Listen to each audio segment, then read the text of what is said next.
नमस्कार. माझे नाव अनुष्का विष्णू बरकडे. इयत्ता 8वी, श्री नारायणराव आचार्य विद्यानिकेतन. साने गुरुजी लिखित श्यामची आई रात्र 30वी.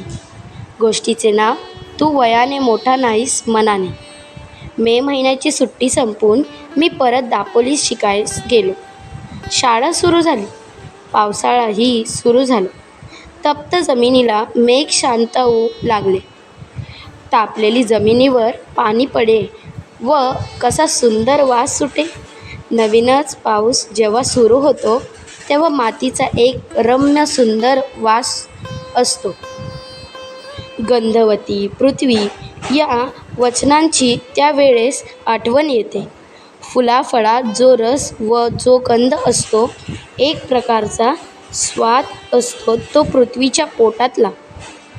घरून दापोलीस येताना यावेळेस मी एक निश्चय करून आलो होतो. सुट्टीत घरी असताना एके दिवशी लहान भाऊ नवीन सदऱ्यासाठी हट्ट धरून बसला. त्यावेळेस त्यांची समजूत घालताना आई म्हणाली, तुझे अण्णा दादा मोठे होतील, रोजंदारी होतील, मग तुला 6 महिन्यांची नवीन सदरा शिवतील. आता नको हट्ट धरू. मित्रांनो, माझ्या लहानपणी कपड्याचे बंड फार माजले होते. आम्हाला कोट माहीतच नव्हता. कित्येक दिवस सदराही 2 वर्षांनी नवीन मिळायचा. थंडीच्या दिवसात धोतर चौघडी करून गळ्याशी बांधून शाळेत जायचो.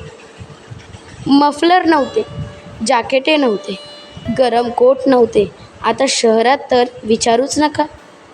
परंतु खेड्यातूनही कितीतरी कपडे लागतात. वारा, प्रकाश यांचा अंगाला जितका स्पर्श होईल तितका चांगला.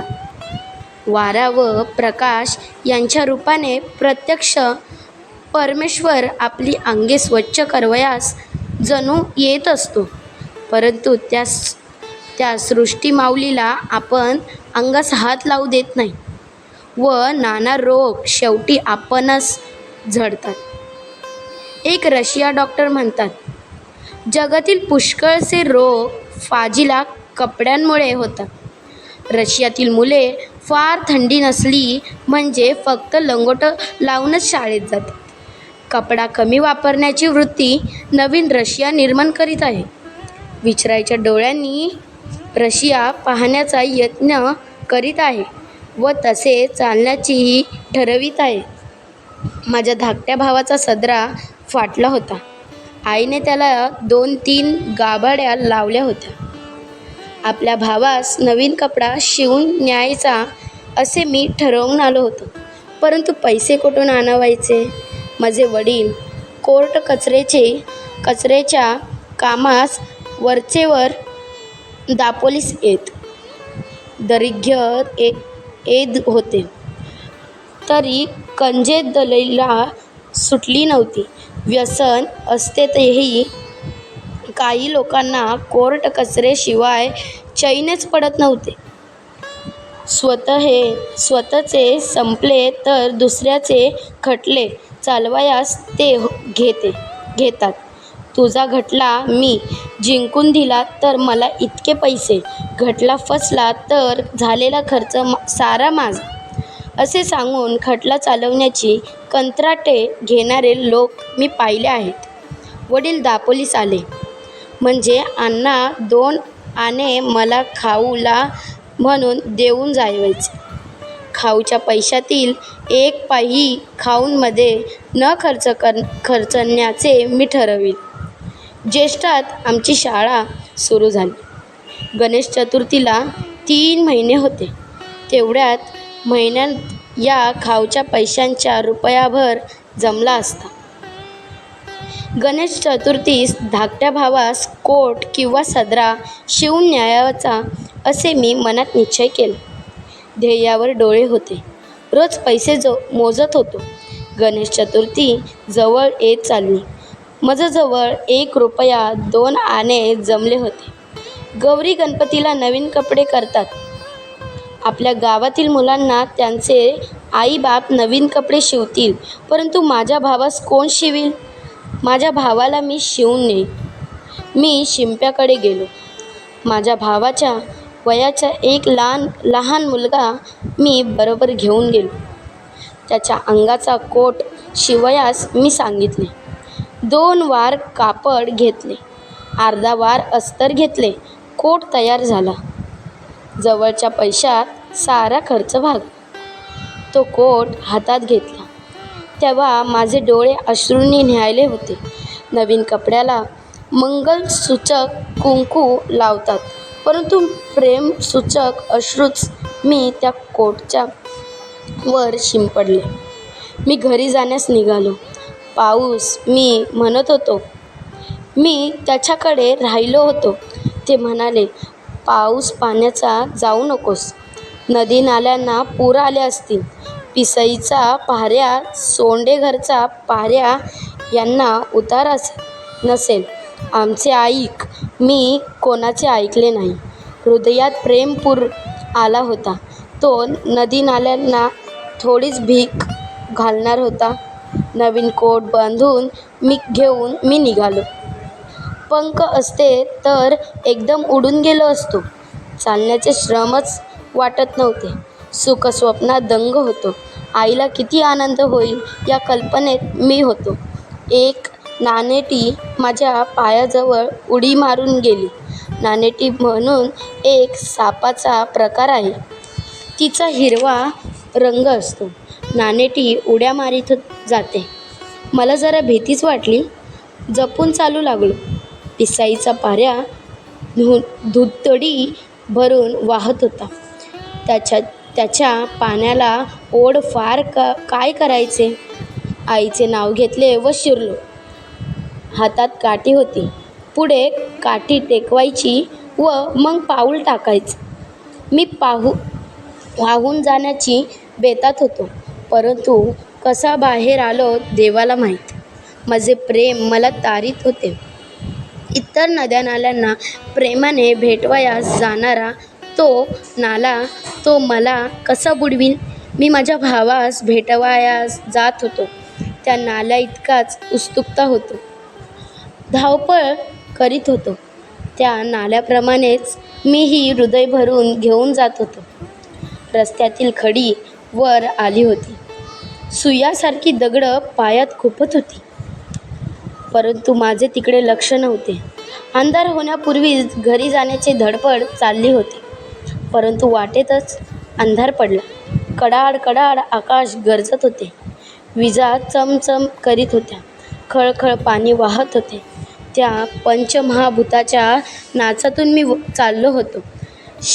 शेवटी एकदाचा मी घरी आलो.